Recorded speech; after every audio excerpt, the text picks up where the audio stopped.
Ang video na ituturo ko sa inyo ay kung paano i-separate ang circuit breaker ng aircon, outlet at saka ng ilaw. Ituturo ko sa inyo step by step kung paano ang wiring connection nito.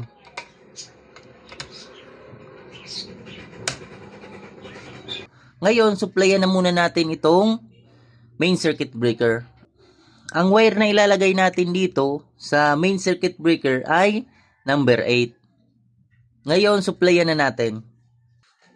Ito na yung wire na isusupply natin dito sa main circuit breaker. Ito na yung galing mismo sa poste. Ang wire na ito ay number 8. Wala tayong number 8 na wire, kaya ito muna yung temporaryong gagamitin natin para makita nyo lang kung paano wiring connection.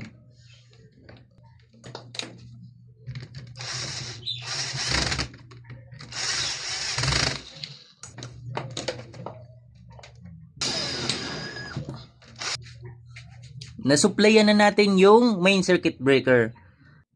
Ngayon, dito naman tayo sa load side ng main circuit breaker.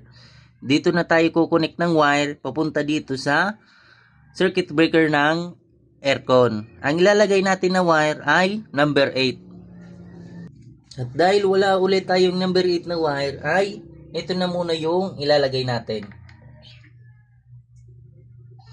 Dito nakalagay yung neutral niya ay dito sa right.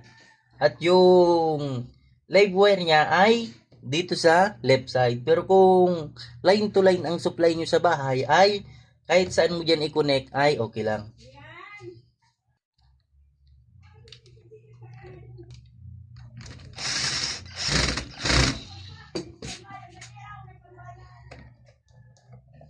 Ito yung neutral niya ay dito natin yan i-connect sa right side ng circuit breaker ng aircon.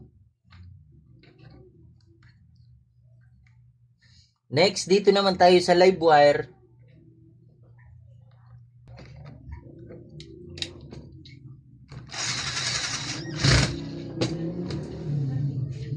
Ito ay dito natin ilalagay sa left side ng circuit breaker ng aircon.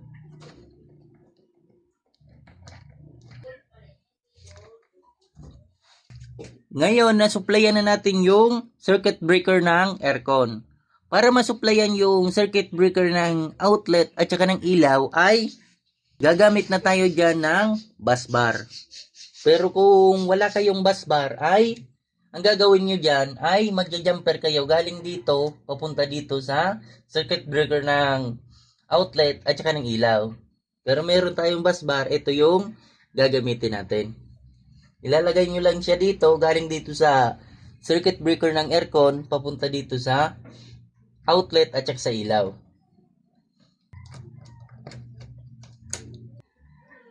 Naka-parallel connection lang itong bus bar.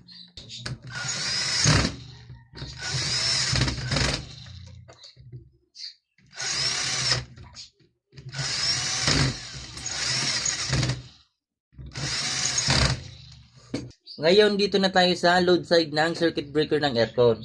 Ang ilalagay muna natin yung ilaw, temporary lang ito.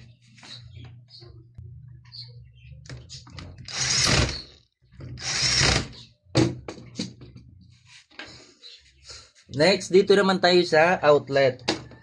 Lalagyan ulit natin siya ng ilaw para mapakita ko sa inyo yung wiring connection nito kung paano i-separate yung circuit breaker ng aircon, outlet at saka ng ilaw.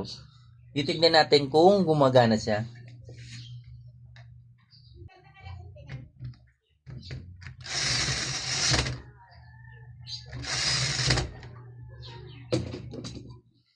Next, dito naman tayo sa ilaw. Lalagyan ulit natin siya ng ilaw.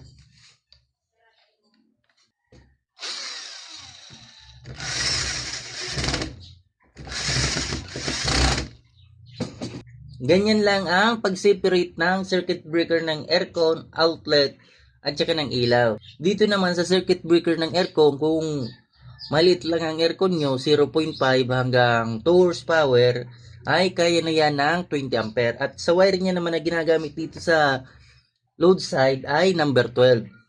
At pagdating naman sa outlet, 20 ampere at number 12 din sa wire. At pagdating naman sa ilaw, 16 ampere, sa wire niya naman ay number 14. Ngayon, itatry na natin.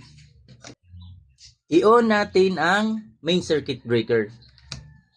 Ngayon, i-on naman natin yung circuit breaker ng aircon. Sa outlet naman, i-on natin. At sa ilaw.